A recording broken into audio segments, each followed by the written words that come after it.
अस्सलाम वालेकुम वीवर्स मैं खिज़र है आपकी खिदमत में एक नई वीडियो के साथ हाजिर हूँ। तो वीवर्स आज की वीडियो गोल्डन मिसरी पे होगी, जिसको हम अपनी ज़ुबान में देसी मुर्गी भी कहते हैं। इसका लास्ट टाइम बहुत ज़्यादा ट्रेंड आया, तो बहुत ज़्यादा नए फार्म बने, मगर हमने ये भी देखा कि जो नए फार्म बने थे उनमें से अक्सर जो है ना वो ज़वाल पज़ीर हैं। तो इस वीडियो में मैं आपको बताऊंगा कि इसके गोल्डन मिसरी के बेनिफिट्स क्या हैं, हमें ये कारोबार क्यों करना चाहिए और इसमें जो लॉस के चांसेस हैं वो क्या हैं, वो कैसे होते हैं। तो ये सारी इन्फॉर्मेशन इंशाल्लाह आपके साथ आज मैं शेयर करूंगा। तो जी सबसे पहली बात है कि हम गोल्डन मिसरी का कारोबार क्यों करते हैं। ये वो लोग कर सकते हैं, ये उन लोगों के लिए है जिनके पास इन्वेस्टमेंट कम है। जो चाहते हैं कि हमारे पास इन्वेस्टमेंट कम है वो इसको शौक़ से कर सकते हैं। दूसरा, जो लोग ये कहते हैं कि हम पार्ट टाइम इस काम को करना चाहते हैं, पार्ट टाइम से मतलब वो सारा फुल डे काम नहीं कर सकते, मतलब पार्ट टाइम जो करना चाहते हैं वो भी ये कर सकते हैं। इसकी क्या रीज़न है कि ये बहुत ही ज़्यादा हार्ड होता है, इसको इतनी केयर की ज़रूरत नहीं होती जितनी कि लेयर और ब्रॉयलर को होती है। तीसरी रीज़न ये है कि ये इसको जो बीमारियां हैं, जो लोग लॉस से, यानी कि ऐसा होता है कि बीमारी आई है सारे की सारे फार्म खाली हो जाते हैं, मगर देसी मुर्गी में इस तरह से बहुत कम होता है। वो भी लोग जो इस तरह के लॉस जो डर रखते हैं वो भी ये काम कर सकते हैं। तो अब हम दूसरी बात ये करेंगे पॉइंट पे कि हमें एक दिन का चूज़ा लेना चाहिए या 40 दिन का चूज़ा लेना चाहिए। जो नए फार्मर हैं मैं उनको रिकमेंड करूँगा कि वो 40 दिन का चूज़ा लें। 40 दिन के चूज़े में ये फ़ायदा होगा कि जो एक दिन से 40 दिन के दौरान असल केयर है, जो इसकी जो देखभाल है वो होती है। तो जो नए फार्मर होते हैं उनमें कोताही भी हो जाती है, तो बेहतर है कि आप 40 दिन का चूज़ा ले लें। मगर अगर आप ये समझ लें कि जो आप बड़े लेवल पे करना चाहते हैं तो फिर ये आपके लिए सूटेबल नहीं है कि आप 40 दिन का चूज़ा लें, क्योंकि ये आपको महंगा पड़ेगा। फिर आप एक दिन का चूज़ा लें। तो अगर आपके पास ट्रेनिंग है तो फिर एक दिन का चूज़ा लें। अगर आपके पास कोई ट्रेंड जो बंदा या कोई मुलाज़म अवेलेबल है तो फिर एक दिन का करें। अगर आप एक्सपेरिमेंट करना चाहते हैं तो फिर एक दिन का इस वजह से करें कि आप चंद चूज़े रखें, चंद 100 चूज़े रख लें, 200 300 500 1000 तक मैक्सिमम, अगर आपके पास एक्सपीरियंस नहीं है। तो अगर हम ये बात करें कि जो 40 दिन का चूज़ा है उसमें क्या बेनिफिट हैं, उसमें ये बेनिफिट हैं कि आपका लॉस नहीं होगा, क्योंकि जितने भी चूज़े या जितना भी लॉस होता है वो 40 दिन के अंदर होता है। तो बेहतर है कि आप जो है ना आपका लॉस कोई नहीं होगा, वो सारे आपके बचे रहेंगे। इसका ये बेनिफिट्स है ज़्यादा। तो अगर हम रेट की बात करें तो रेट इसके मार्केट के लिहाज से डिफरेंट है। आजकल मार्केट बहुत तेज़ है, गर्म है। 40 दिन का भी तकरीबन फार्म ऐसे भी हैं जो 350 से लेके 450 रुपये पर केजी दे रहे हैं 40 दिन का चूज़ा। और जो 1 डे है वो उसकी जो कीमत है वो 30 से 40 के लगभग चली गई है इस टाइम। तो मैंने बहुत ज़्यादा वीडियोस बनाई हैं कि ग्रेड के हिसाब से आप ए ग्रेड का चूज़ा लें। अगर आप 40 दिन का लेते हैं तो ए ग्रेड का चूज़ा लें।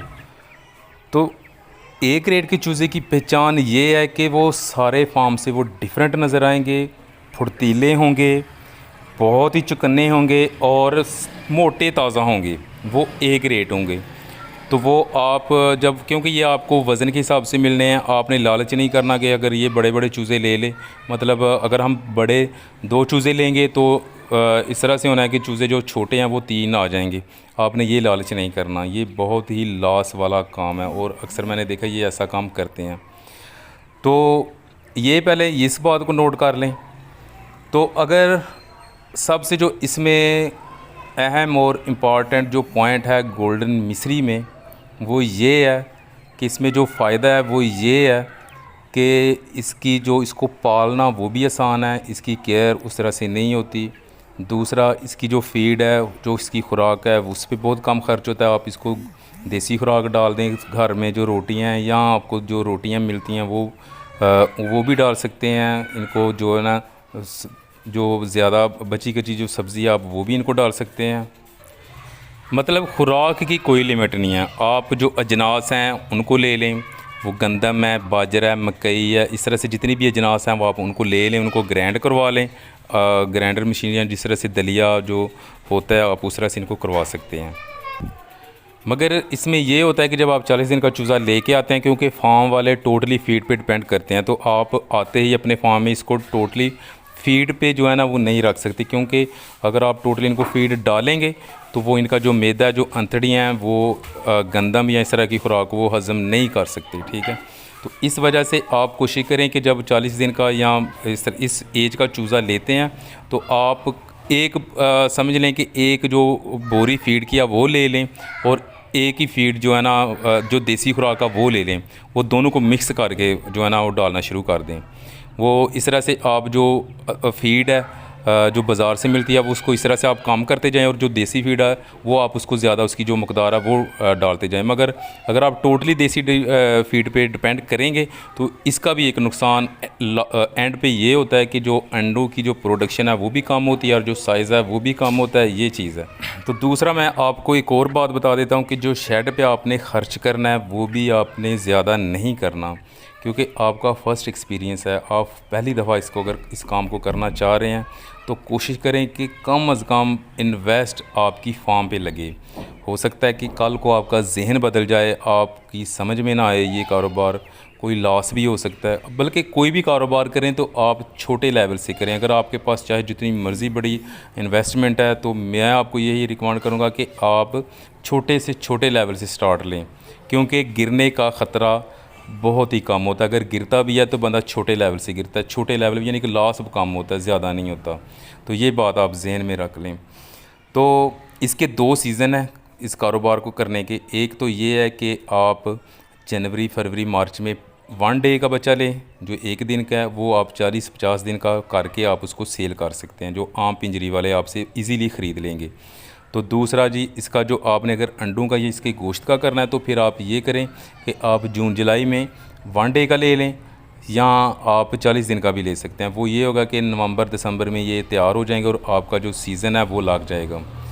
तो इसके इसके अलावा जो फ्लॉप होने की जो रीज़न है वो यही है कि लोगों को एक्सपीरियंस नहीं होता और लोग बड़े लेवल पे इन्वेस्टमेंट करते हैं। उससे बड़ा जो इसमें इशू आता है गोल्डन मिस्री में वो ये है कि इसकी प्रॉपर मार्केट नहीं है। आप लेयर या आप ब्रॉयलर की मार्केट को देखें तो वो आपका एक महकमा बना हुआ है जो डेली बेसिस पे आपको रेट देते हैं, गोश्त के भी और अंडों के भी। तो गोल्डन मिस्री में ये सीन नहीं है, तो इसकी वो मार्केट नहीं है। इस वजह से आपने ये करना है कि पहले इसी वजह से हम रिकमेंड करते हैं कि आप छोटे लेवल से इसलिए करें कि आप छोटे लेवल पे अपने इलाके में मार्केट चेक कर लें। अगर आप 500 रखते हैं तो 1 साल वो रखेंगे तो आपको समझ आ जाएगा कि अगले साल हमें ये 500, इस साल में 500, तो नेक्स्ट टाइम हमें हो सकता है 1000, 2000। वो सारी गेम आपको उस टाइम समझ आनी है। यानी कि मार्केट इसकी आपने ख़ुद बनानी है, आपको बनी बनाई मार्केट नहीं मिलेगी। और इसी ही वजह से ये जो फ्लॉप होते हैं मेन रीज़न ये है कि इसकी मार्केट नहीं है। और कुछ लोग तो इस 5-5 हज़ार, 10-10 हज़ार चूज़े को रख के, तो जब उनको ना तो पता होता है कि मार्केट में है क्या, तो क्या होता है वो लास्ट में वो पूरी तरह से फ्लॉप हो जाते हैं। वो ना तो उस तरह से उनके अंडे सेल होते हैं, क्योंकि इनकी प्रोडक्शन भी उस तरह से नहीं है जो आम लेयर की है। आप ये समझ लेंगे आपने 100 मुर्गियाँ रखी हुई हैं, आपने खुराक अच्छी दे रहे हैं तो आपको 100 में से 70 ये औसत तकरीबन आपको अंडे इसके मिलने हैं। ये नहीं है कि 100 की 100 ने आपको अंडे देने हैं। ये बहुत ही चीज़ अहम है जो मैंने एक तो मार्केट की बताई है और दूसरा इसकी जो आप तवक्को कर लेते हैं कि 100 ने 100 अंडे देने हैं, ऐसा भी नहीं है।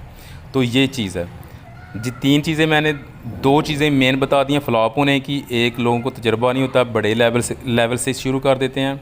दूसरा, लोगों को मार्केट की अवेयरनेस नहीं होती, वो मार्केट को नहीं देखते कि उनके इलाके में, उनके एरिया में मार्केट है कि नहीं है। कुछ एरिया में है, कुछ एरिया में नहीं है, लेकिन प्रॉपर महकमा या प्रॉपर इसकी जो जिस तरह से ब्रॉयलर या आप कह लें कि लेयर की प्रॉपर इसकी मार्केट है, इस तरह की नहीं है। कोई ब्रोकर आपके पास नहीं आएगा, ये आप बात जहन में रख लें। जिस तरह से लेयर और आप कह लें ब्रॉयलर के ब्रोकर आते हैं, गोल्डन मिस्री के नहीं आएंगे। आपने ये ख़ुद मार्केट बनानी है, ये आपको ख़ुद इसका वर्क करना पड़ेगा।